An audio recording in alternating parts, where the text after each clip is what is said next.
Church staff teams are full of personality. You've got the visionary who's always dreaming big. You've got detailed planners that are always making lists. You have the quiet processors who never really speak in meetings. You have the high-energy leader who never, ever slows down. And sometimes those differences can absolutely drive us crazy. We're going to talk about it today here on the Healthy Church Staff Podcast. My name is Todd Rhodes. I am one of the co-founders over at chemistrystaffing.com, and I'm your host here on the podcast for today. So how do we deal with all these really unique personalities that make up our church staff team? And maybe you don't have staff. Maybe you're a solo pastor and you don't have, paid staff that, Todd, this doesn't apply to me. This works also not just with paid staff, but also with volunteers and with your board. Everybody brings a different personality to the table. So how do you deal with this? How do you work with all these different personality types in ministry? You're all working for Jesus, right?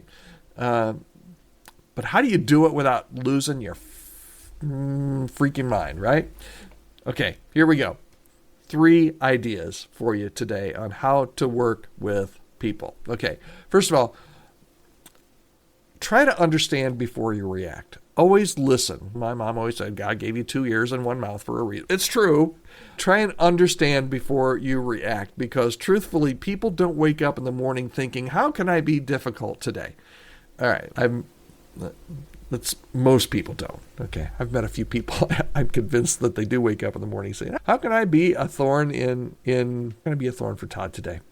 Most people don't, though. Try to understand before you react. Okay, when personality clashes happen, we often misunderstand why people behave the way that they do. The detail-oriented person, probably, if you really think about it, is not trying to be difficult when they ask for more clarity. They just need more structure, okay? The big picture visionary person isn't ignoring details just to annoy you or tick you off. Although you may think they are, but they're not. They're big picture visionary people. They genuinely don't see those details that you do as a detailed person. They don't see them as a priority. We'll figure that out when we get there, but it's going to drive you crazy.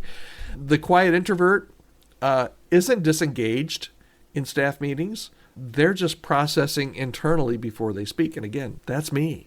Instead of getting frustrated, start by asking, why does this person think this way? A little bit of understanding really does go a long way.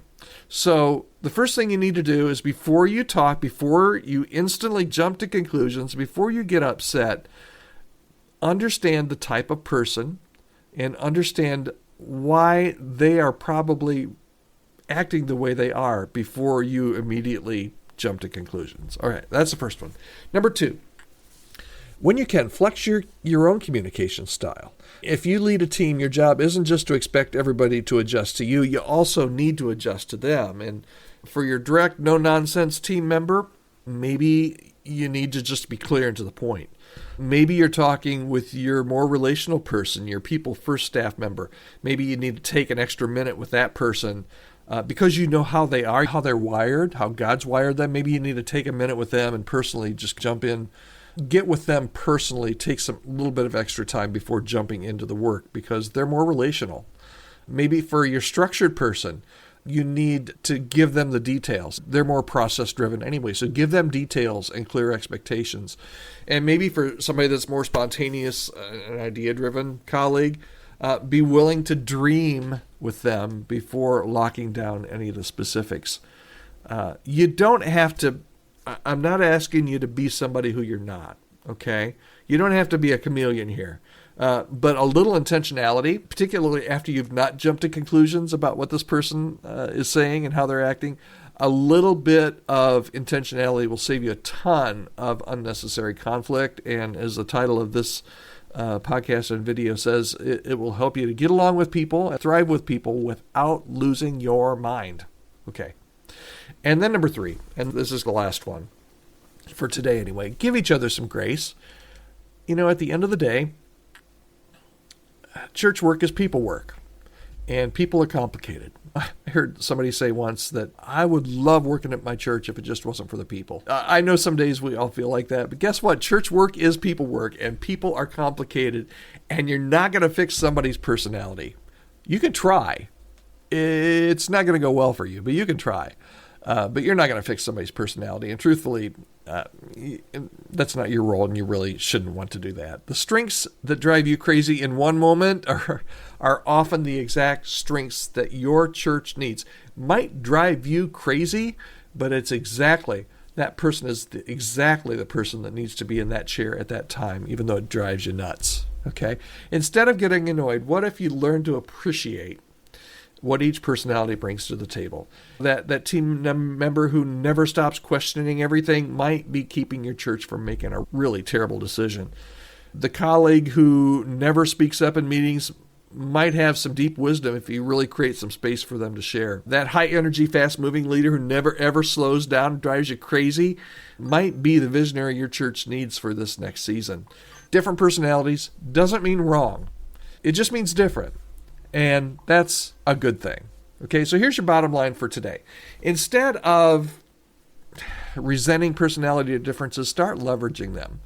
Take 5 minutes today or this week to reflect on someone you work with who frustrates you. If you can't think of anybody, give me a call. I'll give you a name of somebody who frustrates me, and you can work on that as your case study. Ask yourself, what strength does this person who annoys me at times, what strength does their personality bring to the table? How can I adjust my approach to work with them?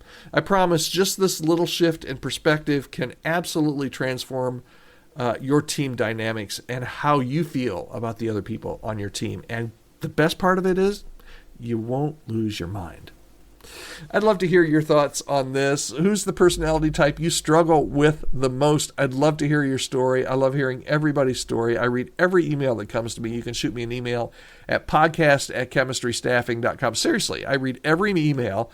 And if you or your church is struggling to build a team that actually works together, let's talk. I work at Chemistry Staffing, and we can help you find kind of the right fit for your staff culture.